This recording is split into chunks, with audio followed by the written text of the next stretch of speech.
Olá, amigos! Estou aqui mais um episódio da Hora da Estação comigo, Sheila Varela. E hoje, tudo sobre a revelação aí, o que aconteceu no eleitoral. Estamos aqui com a doutora Renata Mendonça, especialista em direito eleitoral. E a gente quer saber o resultado das urnas, doutora. Por mais que a gente já saiba um pouquinho, vamos agora nesse bate-papo gostoso. Vocês aí, já sigam a gente aí no nosso canal do YouTube, @Vozes da Estação e @VarelaNetOFC. E aí, doutora, me conte tudo. E aí, é um prazer estar aqui, cumprimentar os ouvintes. Prazer estar aqui, Sheila, obrigada pelo convite. Tentar colaborar um pouquinho com essa compreensão do que aconteceu na eleição e o que ainda está para acontecer, né? Vamos ter ainda um segundo turno aqui na Bahia, no município de Camaçari, enfim. Estamos aqui à disposição para a gente fazer esse bate-papo, tirar algumas dúvidas. Doutora, peraí que a gente vai conversar sobre tudo. Eu acho que é até a primeira vez. Mas vamos começar com o começo. Reeleição do nosso prefeito Bruno Reis. 78% das urnas, e isso reflete muito a vontade, de fato, do que o povo quer.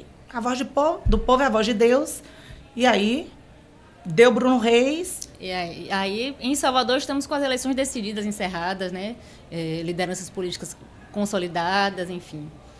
Doutora, mas o cenário, eu acho que é a primeira vez que acontece segundo turno na Bahia, como o caso de Camaçari? Em Camaçari é a primeira vez. Porque o que acontece? Só tem segundo turno em municípios com mais de 200 mil eleitores. E em Camaçari, até as eleições passadas, não tinham atingido esse número, né? Atingiu esse número recentemente. Então, é a primeira vez que Camaçari vai passar, né? A população de Camaçari vai passar por uma eleição em segundo turno. Como ninguém atingiu o máximo de mais de 50%, como aconteceu aqui em Salvador, que Bruno Reis passou de 50%, por isso não temos segundo turno.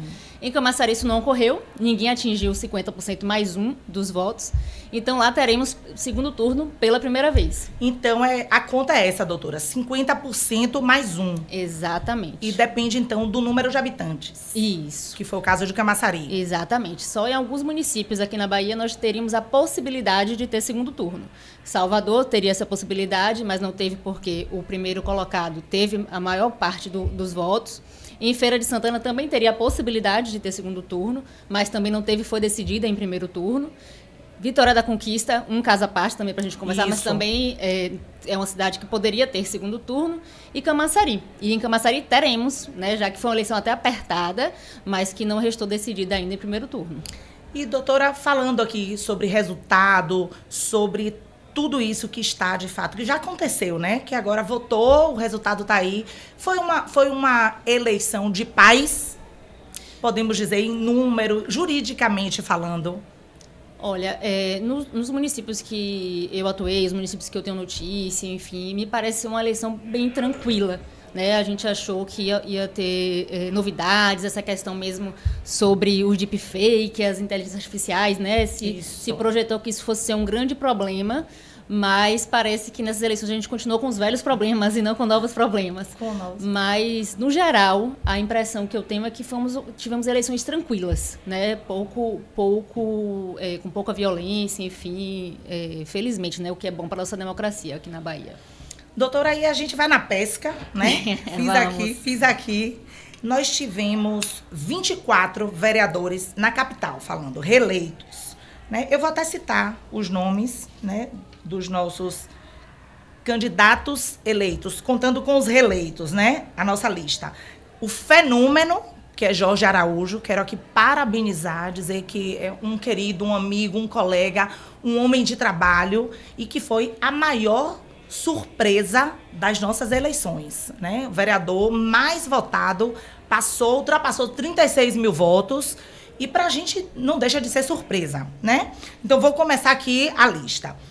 Vereadores da nossa capital, entre reeleitos e eleitos: Jorge Araújo, Carlos Muniz, Luiz Carlos, republicanos, Omarzinho, Maurício Trindade, Roberta Caires, Andersoninho, Ricardo Almeida, André Fraga, Marta Rodrigues, que acho até que é irmã do nosso governador, Jerônimo, reeleita, Paulo Magalhães Júnior, Kel Torres, Duda Sanches, Kiki Bispo, Alberto Braga, Sandro Filho, Augusto Vasconcelos, George, o gordinho da favela, Dr. Davi Rios, Sidninho, Débora Santana, Marcele Moraes, a única que atuou aí na causa animal eleita, Alexandre Aleluia, Ireuda Silva, Cláudio Tinoco, Isabela Souza, João Cláudio Bacelar, Quênio Rezende, Theo Sena, Cris Correia, Daniel Alves, Marcelo Guimarães Neto, Júlio Santos, Rodrigo Amaral, César Leite, Aladilce, Eliete Paraguaçu, Fábio Souza, Felipe Santana, professor Hamilton Assis, Randelson Leal, Alex Alemão, Silvio Humberto. Doutora, por que eu não falei de partidos? Porque a gente sabe que existe um coeficiente. E para que a gente explique melhor o que é esse coeficiente, porque a gente teve como exemplo o vereador de Feira de Santana, que ultrapassou os 10 mil votos e não está eleito. O que é que acontece, doutora? Vamos lá, vou tentar sair um pouco do juridiquês aqui para a gente deixar claro, porque eu acho isso um entendimento muito importante para a participação democrática de todos. Claro. Que é entender para onde vai o seu voto quando você vota para um vereador ou para uma vereadora. Isso. E por que acontece esse caso, né? Teve esse caso aí de Feira de Santana, um vereador que teve votos, foi mais votado e não conseguiu uma vaga na Câmara. A vaga na Câmara Municipal e no Legislativo no geral, isso vale também para o Congresso Nacional, ela é distribuída por partido. A gente não tem mais até coligação, né? Quem lembra nas eleições passadas, 2016, mais ou menos, acho que ainda tinha, existia a possibilidade, como tem coligação de prefeito, também tinha para vereador, hoje não tem mais. Só um minutinho, doutora. Então, existe a diferença da coligação para o coeficiente, é isso? Não. Explica melhor aí, porque aqui é prestação de serviço, aqui é pra gente entender. Vamos voltar antes de chegar. Rebobina. É que eu quis rememorar o passado, mas a gente vê que os partidos, por exemplo, o Bruno Reis, aqui em Salvador, ou o Geraldo Júnior, aqui em Salvador, eles concorrem a cabeça de chapa. Então, assim, tem a União Brasil e o MDB. Isso. Mas eles também têm partidos aliados. Aí você vê a coligação, nome tal. Isso em todos os municípios. Coligação, nome tal. Para a Câmara de Vereadores, não. Os partidos, eles concorrem isoladamente. Então, o Partido X, o União Brasil, o MDB, o PSOL, eles lançaram seus candidatos. Então, você lança um número de candidatos. E aí você precisa somar uma quantidade de votos para conseguir uma vaga na Câmara. Então, a Câmara ela é distribuída não por votos isolados. De candidato isolado. Isso. Por isso que pode acontecer de um candidato ele ser eleito, ele ser muito bem votado e não ser eleito. Porque a vaga na Câmara, então assim, aquela cadeira lá do vereador e da vereadora, não é dela, pessoa, é de um partido. Então, primeiro, a distribuição ela vem dessa forma. Você vai ver no partido X e o partido Y e o partido 2... quantos votos tem, e aí vamos distribuir essas cadeiras. São 10 cadeiras, 20 cadeiras, 30 cadeiras. O partido que tiver maior votação tem mais cadeiras. Então, se um partido teve lá 3 cadeiras, os 3 mais votados dele vão ter vaga. Mas se o partido, mesmo tendo um cabeça de chapa lá, um puxador de voto retado, que foi o mais votado, mas ele e os outros, né, os outros candidatos somados, não abriram a vaga, então não tiveram voto suficiente para conquistar uma cadeira, então aquela cadeira ela fica vaga. Vaga não, ela vai para outro partido, aquele partido ele não tem direito, não tem participação na Câmara. Doutora Renata, e em relação à suplência, como é? O pensamento em relação, é direcionado a esse pensamento também, é esse? Também. Esse partido que não conseguiu vaga, ele não tem direito nem à suplência. Então, mesmo que haja um movimento na Câmara, então alguém assumiu uma secretaria, se licenciou na Câmara por alguma razão, assumiu um cargo em outro lugar, esse partido continua sem a vaga dele. Aquela cadeira, então assim, se fulano, filiado ao partido X, o prefeito chamou ele para ser secretário. Quem vai ser o suplente dele é alguém do mesmo partido. Então, o segundo colocado do mesmo partido e não o segundo mais votado, enfim, o segundo mais votado do mesmo partido continua naquela cadeira. Porque aquela cadeira ela é do partido. Ela é do partido. Entendeu? Então, o partido ele sempre terá direito àquele espaço. Então, aí a gente vai ver partidos que vão ter 5 cadeiras na Câmara, porque elegeram 5 vereadores, 5 vereadoras. Outros que vão ter só uma cadeira, mas aquela cadeira é do partido. Por isso, então, aquela coisa do fortalecimento da bancada. Exatamente. Né? Porque por mais que você tenha a votação, está acima o peso da bancada. Exatamente. E assim, e muitas vezes, né, a gente tem assim, alguns candidatos de bairros que tiveram uma votação bacana, mas não conseguiram ser eleitos. Mas saiba que esse candidato que você ajudou a eleger alguém, né? Porque aquele voto é contado. Então, aquele partido que ele faz parte tem uma representação na Câmara. Aquilo ali é uma bancada, é um conjunto, né? Então, o voto, quando a gente vota para vereador, para vereadora, a gente está votando na pessoa, mas também no partido. Eita, minha gente, que eu não quero confusão, eu não quero intriga, não. Muita informação. Muita informação, mas são fatos, viu? Muitas celebridades famosos que tentaram e deram de cara, minha gente, barrigada nas urnas, o ex-prefeito João Henrique, que realmente, né? Acho que menos de 3 mil votos. Igor Canário, a Dama, né? Ana Valéria, jornalista, minha colega, uma mulher de um trabalho, né, excelente.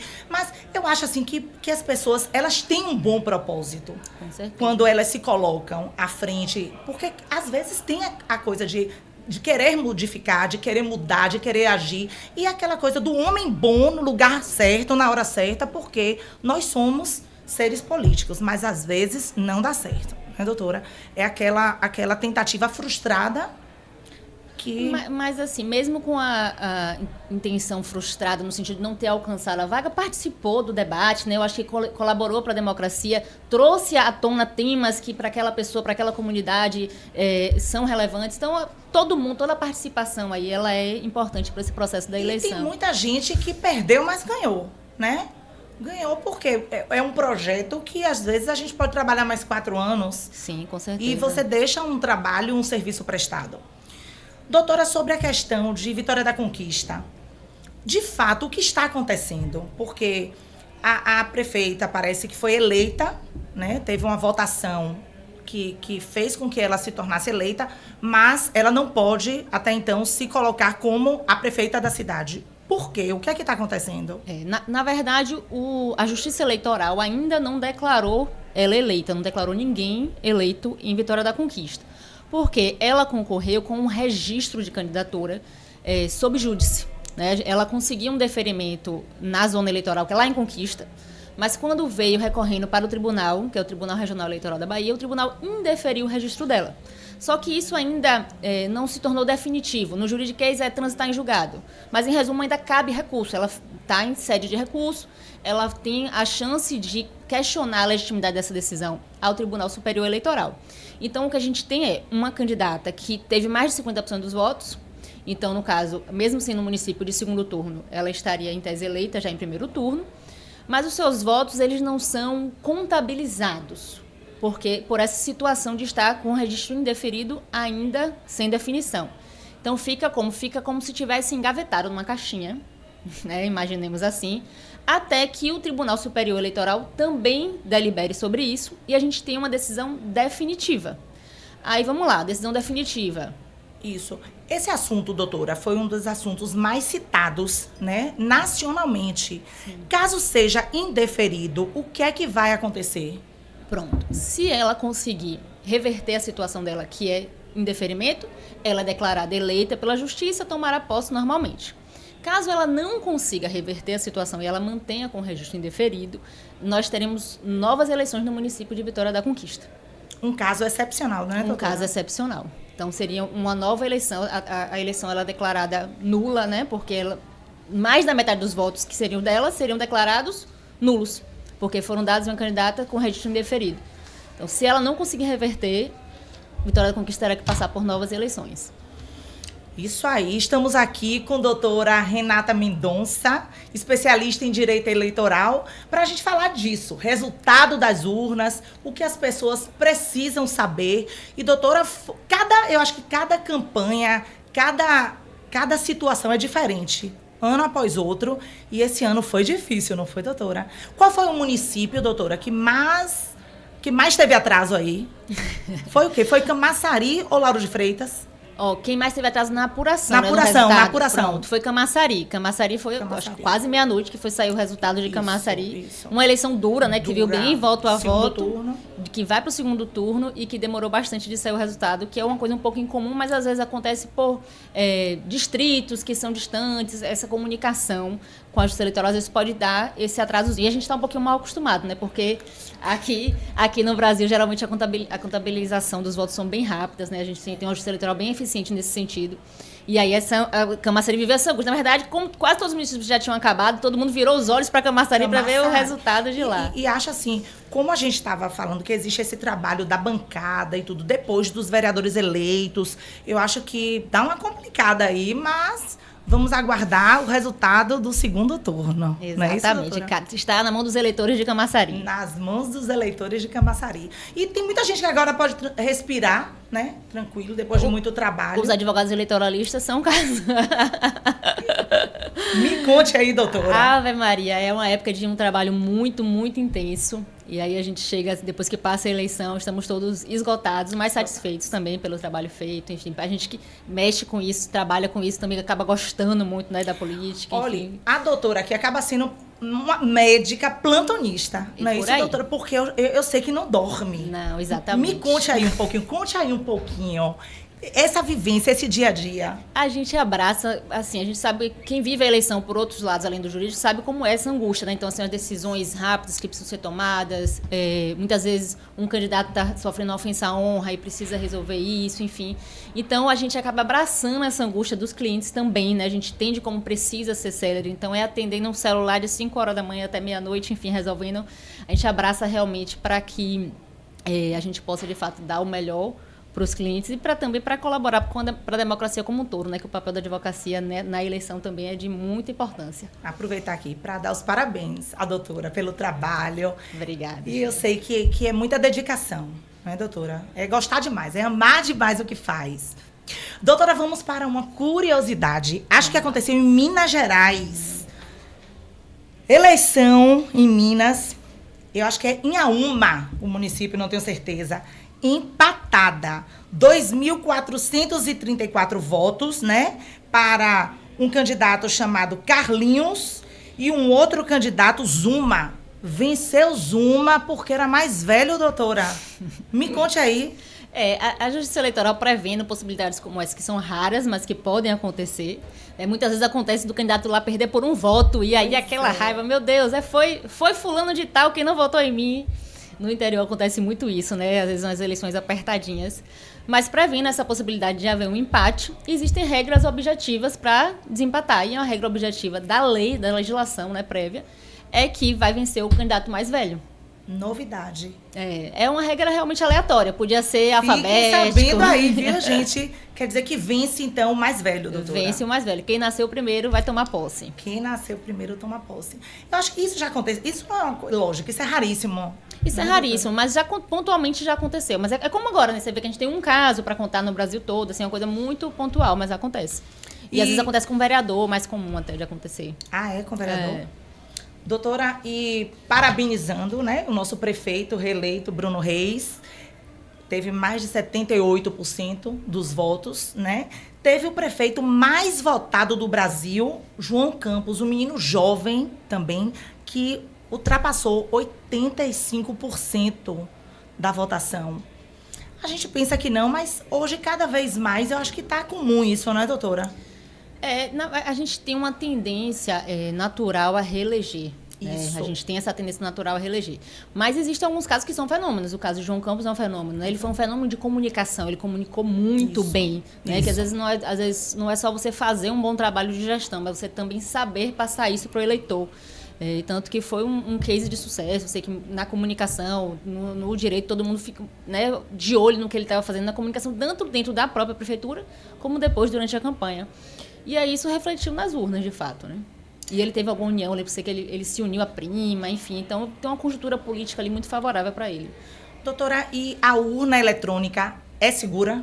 100% segura. 100% segura, doutora? 100% segura. Mas por quê? O que é que te faz ter essa certeza? Para que a gente passe para o nosso leitor, para quem está aqui assistindo a gente, o que é o 100% da segurança? Então, são estabelecidos pela Justiça Eleitoral e pela forma que ela... aí seria uma parte técnica, tá? Da urna. Barreiras para que realmente ela seja impedida de ser fraudada e que seja descoberta facilmente caso seja fraudada. Não são urnas que são conectadas à internet como muita gente pensa. Não existe essa conexão, não existe esse acesso fácil à urna. A urna ela é realmente blindada. A gente tem previamente todo uma fiscalização, uma apuração, então as urnas elas ficam abertas para serem auditadas. Depois, na véspera da eleição, elas são sorteadas. Então, assim, de forma aleatória, é um sorteio para você saber quais urnas vão passar. Então, assim, ninguém sabe quais vão ser. Então, não tem como ter esse controle. E essas urnas, elas vão ser fiscalizadas novamente após a eleição para saber se houve ali alguma tentativa, né, de burla, etc. E, de fato, até então, desde que a gente tem o estabelecimento da urna, não existe nenhum caso, a não ser... existem teorias da conspiração, mas provas, evidências de que alguma urna... Olha quantas urnas temos no Brasil inteiro, né, sendo utilizadas, e a gente não tem até hoje ninguém que possa realmente dizer essa urna foi fraudada. A gente tem, de fato, o que a gente sempre teve, só que de uma forma até menos pior, porque na época eu era jovem, mas já participava, tinha familiares políticos, participava, né, da campanha nesse sentido, e aqueles votos de papel, aquilo ali que era uma loucura. E aí disputava quem é que tinha escrito o nome tal, aí tinha um nome difícil, não era. Aí o cara dormia eleito vereador, acordava suplente, porque, doutora, enfim... Eu lembro esse voto no papel, eu lembro muito, né, que Varela conversava comigo, e falando da zona rural e tudo, doutor Otto, né, que... eleitoralmente falando, hoje é uma pessoa que tem estrada demais. Sim. Na época do voto, 2 ovos com a cruz no meio. E era. Pra ensinar, era o cenário verdadeiro do voto. Exatamente. Que a gente sabe. Então, é uma evolução. Eu acho que é o espelho da democracia hoje, a segurança da urna eletrônica e a certeza que a gente está no caminho certo. É um motivo de orgulho, na verdade, né? Para todos nós brasileiros, com certeza. A gente conseguiu, com a urna eletrônica, o Justiça Eleitoral conseguiu diminuir muito a interferência, que é a interferência humana, né? Mesmo no processo de apuração dos votos. Quero parabenizar cada candidato, a todos os amigos, a nós, eleitores, né? Que também, o voto hoje, ele é, de fato... importante para a mudança. Com certeza. A gente tem que se conscientizar. Com certeza. De que o voto, ele faz toda a diferença, não é, doutora? Com certeza. A gente tem que fazer valer. Com certeza. A participação do eleitor, ela é o principal na nossa democracia, né? E quanto mais a gente entender o poder que a gente tem, né, na utilização desse voto, mais forte é a nossa democracia, né? A conscientização do voto. E a certeza de que viveremos dias melhores por nossas escolhas. Exatamente. Obrigada demais, doutora Renata Mendonça, especialista em Direito Eleitoral. Um presente para vocês aí que estão aqui com a gente no nosso canal, @Vozes da Estação e @VarelaNetOFC. Sigam a gente aí no Instagram. E, ativem o sininho. Obrigada. Até o próximo episódio comigo, Sheila Varela, na Hora da Estação.